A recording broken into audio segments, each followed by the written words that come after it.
Episode 63, 3 Horror Washroom Stories. On his second night on the job at a factory, Joey was fixing one of the machines in the area with one of his colleagues named Fonzo. Fonzo then told Joey, "No matter what, at night, never use the washroom on the second floor next to the display board area." Joey then replied, "Oh, why though? There's always a queue on the first floor washroom. When we passed by the second floor washroom yesterday, I thought it would be a good spot to take a dump." Fonzo then said, "Nope, unless you want the living daylights scared out of you." Not one to believe in the supernatural, Joey just entertained the idea and said, "Yeah, sure."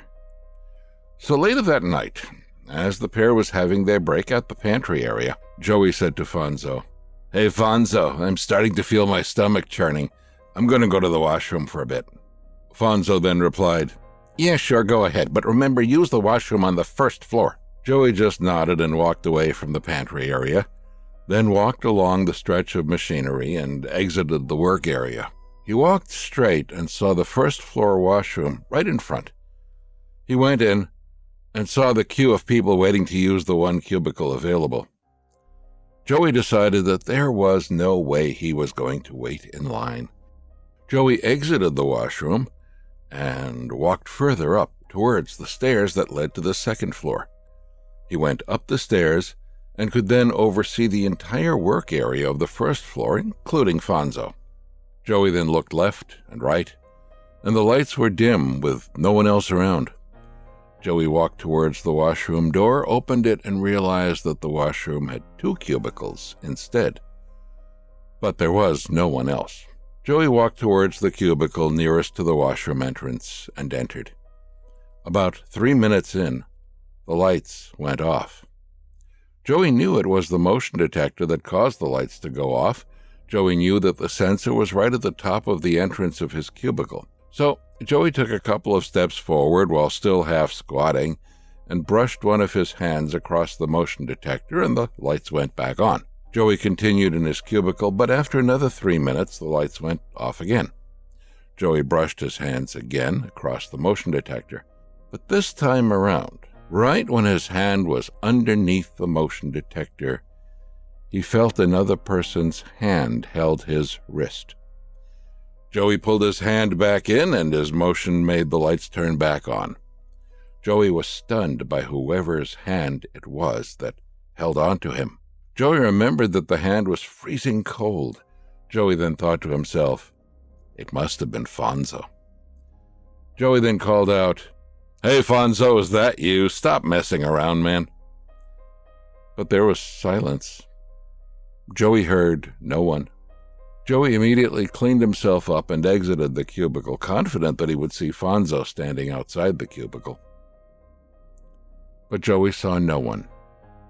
Joey looked at the other cubicle, and it was empty. Right when he was looking around to make sure that there was no one else, his phone suddenly rang. It was Fonzo. Fonzo said, "Hey man, are you done?" At that moment, Joey knew that it couldn't have been Fonzo playing a prank on him, as he was talking pretty loudly, and if he was anywhere near the washroom, Joey could clearly hear Fonzo. Joey hurriedly walked out of the washroom as he was starting to feel slightly nervous. And right when he exited the washroom, and the door fully closed behind him, he could see from the gap beneath the door that the lights went out. Then, within a split second, he heard a female's voice laughing hysterically from within the washroom. And for someone who doesn't get scared so easily, Joey instinctively ran away as fast as he could down the stairs. Joey ran back to his work area and, covered in cold sweat, Fonzo saw Joey approach him and then said, "You went up, didn't you?" Without any response, Joey just continued panting heavily and stayed silent.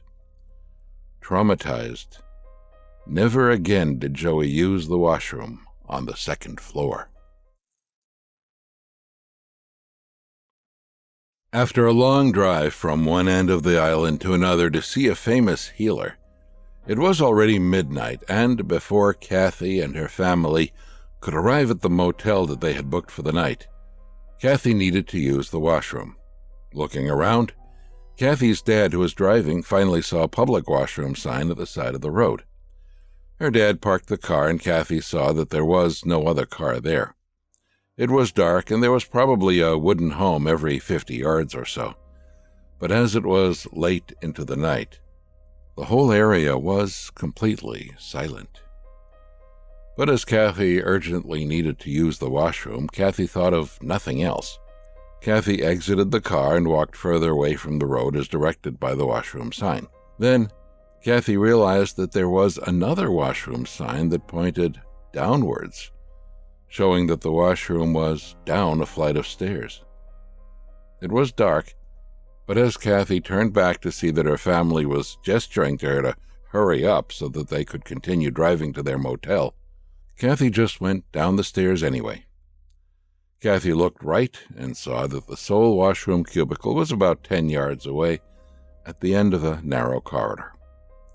It immediately gave Kathy eerie vibes, so Kathy hurriedly walked towards the washroom and entered the cubicle. She closed the wooden door, and all that was there was a squatting toilet with a pail of water to flush down all the human wastes. Kathy quickly did her business, and once done, Kathy hurriedly cleaned herself up and opened the washroom door as the eerie feeling was so very strong. But right when Kathy opened the door, she felt her heart dropped when she saw her 7-year-old brother standing right outside the washroom cubicle. Kathy then said, "Oh, damn it, Harry, don't scare me like that."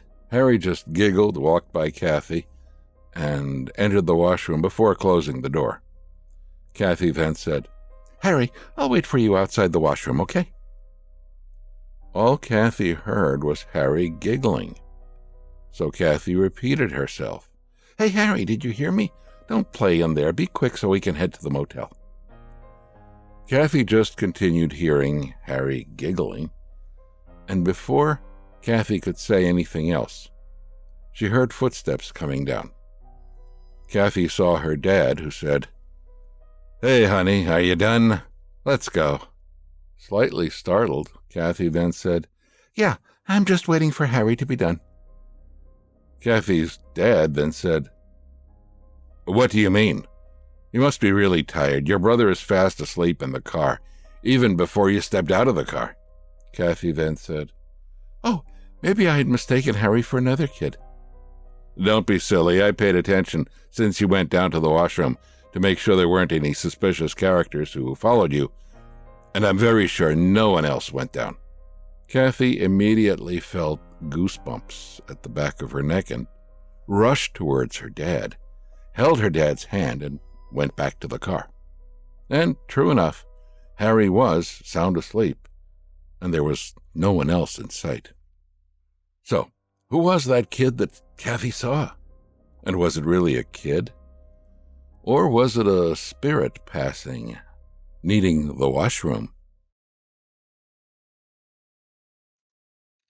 It was a long night of partying for Eddie and his friends. Eddie had a little too much to drink, and after the night had ended, Eddie could feel his stomach churning. Knowing that it will be a long cab ride home, Eddie told his friends, "Hey guys, you guys go ahead. I'm going to search for a washroom. I'll see you in school on Monday." One of his friends then said, "All right, man, take care. See you Monday." Eddie walked around, but all he could see were crowds at all the washrooms near the clubs. Eddie knew that his upset stomach couldn't wait that much longer. So Eddie literally jogged about 200 yards before he could see an old abandoned mall that had no security guards around. So Eddie tried his luck and approached the automated entrance. To his relief, the glass door opened and he went in. The mall was dark and silent, and although part of him wondered why the mall wasn't sealed up even though it was abandoned, he was thankful that it wasn't. As his stomach was churning, Eddie sprinted, following the washroom sign. In about a minute, Eddie was at the other end of the mall. He turned left into a narrow corridor that led to the washroom. Standing in front of the washroom door, Eddie was afraid that the door would be locked and his effort to run to the washroom was all in vain. But to his great relief, the door opened. So Eddie used his cell phone light to guide him into one of the cubicles. As he was using the washroom, Eddie was in such a dazed state that he could feel his eyes closing while still seated on the cubicle. And right when he felt himself dozing off, Eddie suddenly heard a soft voice singing from the cubicle next to him. "Why are you here? Why did you come here?" It immediately woke Eddie up, as he cleaned up as fast as he could before exiting his cubicle. Eddie shone his cell phone's light to the cubicle next to his and noticed that the door was wide open. There was no one, but Eddie knew that he definitely heard the singing. Suddenly, the singing came again from another cubicle further at the other end. "Why are you here? Why did you come here?" Eddie turned and somewhat saw a figure moving in the darkness near the top of the cubicle.